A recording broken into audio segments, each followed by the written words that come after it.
के जो सिक्वेलीज या कॉम्प्लिकेशंस हम लोग सब जानते हैं, तो उनमें से फाइब्रोसिस ये एक बहुत अहम कॉम्प्लिकेशन है। ऐसा नहीं है कि हर कोविड के पेशेंट को फाइब्रोसिस होना ही चाहिए, होता ही है, बट ऑलमोस्ट 40% पेशेंट्स को किसी न किसी मात्रा में सीवियर इलनेस होता है कोविड का।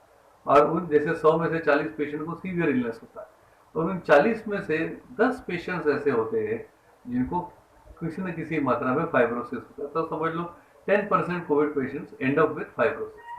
ये जैसे आपने कहा ब्लड प्रेशर से ज़्यादा जिनको पहले स्मोकर है, या जिनको अस्थमा है, सीओपीडी यानी ब्रोंकाइटिस की तकलीफें हैं, या बुजुर्ग पेशेंट्स हैं, इनको फाइब्रोसिस की मात्रा ज़्यादा देखी गई है।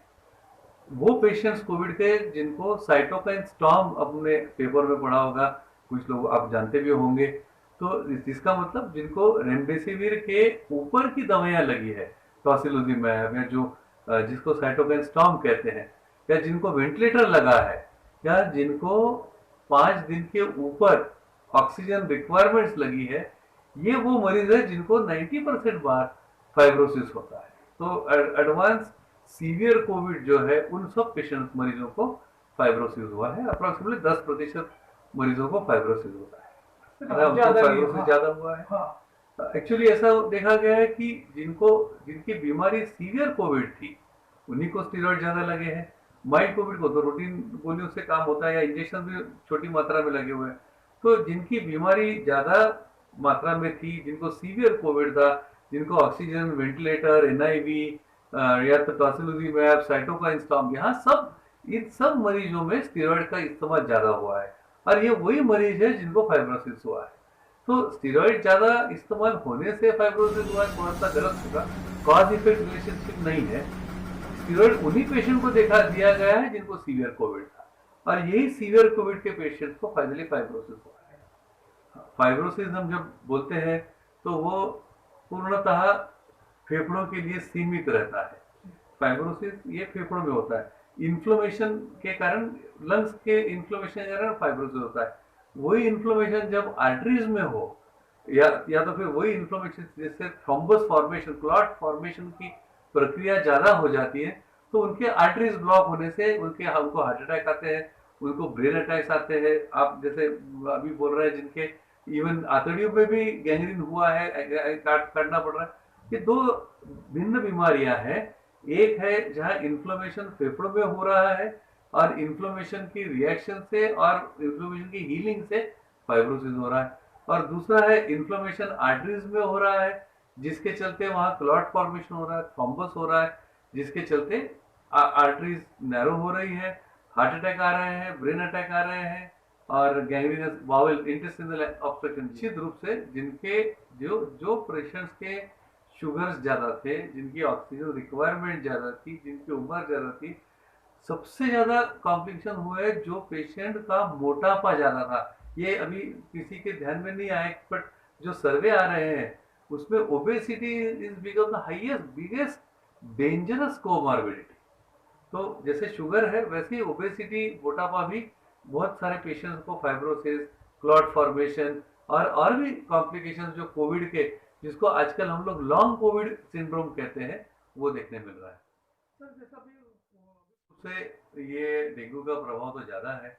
अभी तो कोविड के पेशेंट हम लोग नागपुर में लकीली अभी तक दिख नहीं रहे। हो सकता है जिस तरह से अभी प्रभाव पश्चिम महाराष्ट्र में आ रहा है, दक्षिण भारत में आ रहा है, तो नागपुर कुछ छूटने वाला नहीं है। तो हम लोग को सबको सतर्कता रखनी है। लेकिन इसके पहले जो सबसे बड़ा चैलेंज हम सबको अभी है, वो एडिस मच्छर से डेंगू का है।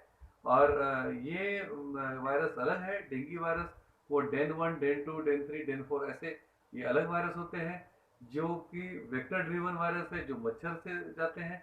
और जो कोविड वायरस है, ये कुछ अलग सार्स कोव 2 वायरस जो बोलते हैं, वो कांटेक्ट से स्प्रेड होता है। उसमें वेक्टर का या मच्छर का या कोई वेक्टर है। और फंगस उन्हीं लोगों को ज्यादा होता है जिनकी प्रतिकार शक्ति कम होती है। तो हम लोग को सबको देखा है, हमने सबने देखा है कि एक दौर था मार्च और अप्रैल महीने में, या अप्रैल और मई महीने में नागपुर में, जहाँ एम्फोटेरिसिन बी फंगस की जो म्यूकरमाइकोसिस आपने सुना होगा, पढ़ा होगा। तो वो केसेस इसलिए ज्यादा थी कि सब जितने प्रतिकार शक्ति एकदम से लोएस्ट लेवल पे इम्यूनिटी चल रही थी, तो कोविड फैल रहा था और उस चक्कर में ये फंगस ज़्यादा मात्रा में सबको दिख रहा था। तो जब भी सोसाइटी की इम्यूनिटी कम होगी तब सोसाइटी में फंगस ज़्यादा दिखेगा, जैसे पेंडेमिक के स्वरूप या एपिडेमिक के स्वरूप में।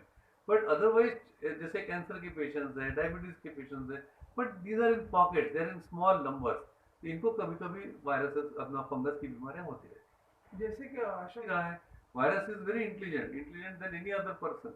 वो क्या, जैसे उसके लिए दवाई तैयार हो जाती है वो उसका म्यूटेट होते जाता है और वो ऐसी एक सिचुएशन क्रिएट करता है अपने लिए कि जहाँ पर कोई दवाई उसके ऊपर में असर ना करे।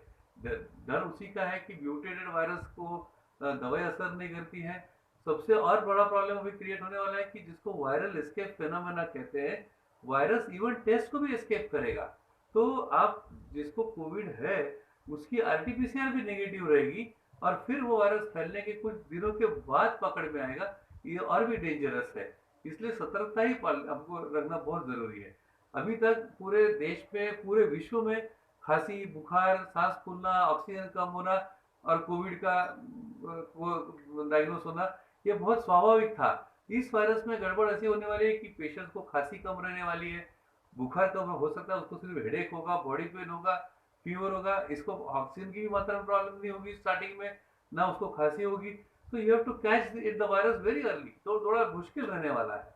तो इसलिए डेल्टा वायरस अगर आता है तो सभी के लिए, ट्रीटिंग डॉक्टर्स के लिए, मेडिकल फ्रेटर्निटी के लिए, ये रूटीन जो दवाइयाँ रेमडेसिविर और ये जो हम लोग सुनते आ रहे हैं उसको रिस्पॉन्ड भी ना करें, हो सकता है कुछ दूसरी दवाइयाँ यूज करनी पड़ेगी, तो it will be challenging for everyone. तो बेस्ट मेथड ये है कि अभी भी हम लोग सब पूरे जनमानस बहुत ज्यादा सतर्क रहे। जो प्रिकॉशन हम अप्रैल में, मई में ले रहे थे वही प्रिकॉशन ले तो हम लोग इससे बच सकते हैं। नर्सिंग होम में जितनी जो भी मेडिकल केसेस होती है, हार्ट से संबंधित, डायबिटीज से संबंधित, अभी डेंगू की बेस पर और मेडिकल पेशेंट्स आर केटर्ड, यहाँ सभी की ट्रीटमेंट होती है।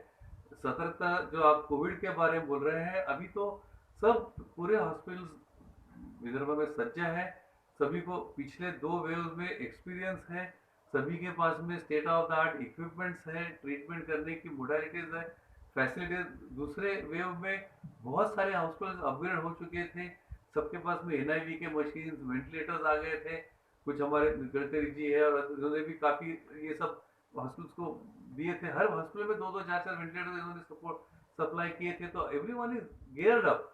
बट सबसे बड़ा प्रॉब्लम जो आने वाला है वो मोटिवेट करना स्टाफ को और अपने आप को, क्योंकि मेंटली सभी लोग बहुत ज्यादा एग्जॉस्ट हो चुके हैं 15-16 महीने काम करने के बाद में कोविड में। इवन जो जूनियर स्टाफ है, अटेंडिंग स्टाफ है, नर्सिंग स्टाफ है, डॉक्टर्स है, ये मैंने ट्रीटिंग कंसल्टेंट छोड़ के जो डॉक्टर्स की टीम, इसके लिए टीम वर्क लगता है, अकेले का तो काम नहीं है।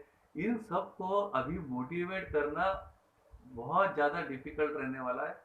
इसीलिए अभी फिर से हम लोग आपको निवेदन करते हैं, प्रार्थना करते हैं कि मास्क और सोशल डिस्टेंसिंग, हैंड वॉशिंग जो हम लोग ने इतना अच्छे से किया था वो हम फिर से, अनलॉक तो हुआ है, अनलॉक होना बहुत जरूरी था और अनलॉक होने के पीछे में सोशल कारण के अलावा इकोनॉमिक रीजंस भी है। हमको सबको आगे बढ़ना है, सभी के काम भी करने हैं, लेकिन इसका मतलब ये नहीं है कि हम पूरे के पूरे रेस्ट्रिक्शंस छोड़ दें। हमको जिस जगह में, जैसे हर व्यक्ति ने अपना कामकाज करते रहना चाहिए, जरूरी जो काम है वो करता रहना चाहिए, लेकिन अभी हम देख रहे हैं लोग मास्क नहीं पहन रहे, सोशल डिस्टेंसिंग 0 हो गया है, बाकी जगह इकट्ठा हो रहे हैं, रेस्टोरेंट में जा रहे हैं, सोशल गैदरिंग्स हो रहे हैं। तो ये जो अवॉइडेबल चीजें हैं अगर वो अवॉइड होती है, और जो मोस्ट एसेंशियल चीज है, unlock is only for essential things, but उसमें क्या हो रहा है, एसेंशियल थिंग्स वो कोविड के चक्कर में हो नहीं रही है और जो बिल्कुल जरूरी नहीं है वो अनलॉक के चक्कर में ओपन हो गई है। तो इससे ये स्प्रेड हो जाएगा, थोड़ा सा गड़बड़ हो जाएगी। अभी आपको न्यूज आना ऑलरेडी चालू हो गया, आप लोग हमसे ज्यादा मालूम रखते हैं। न्यूयॉर्क में बेड्स अभी ऑलरेडी मिलना बंद हो गए हैं। इतने बड़े देश में जहां पर कोई चीज की कभी कमतरता नहीं, वहां अभी एम्बुलेंस नहीं मिल रही है, बेड्स नहीं मिल रहे, ये फिर चालू हो गया है और हम ये अफोर्ड नहीं कर सकते। ये हमारा हॉस्पिटल कामला में है और RLCC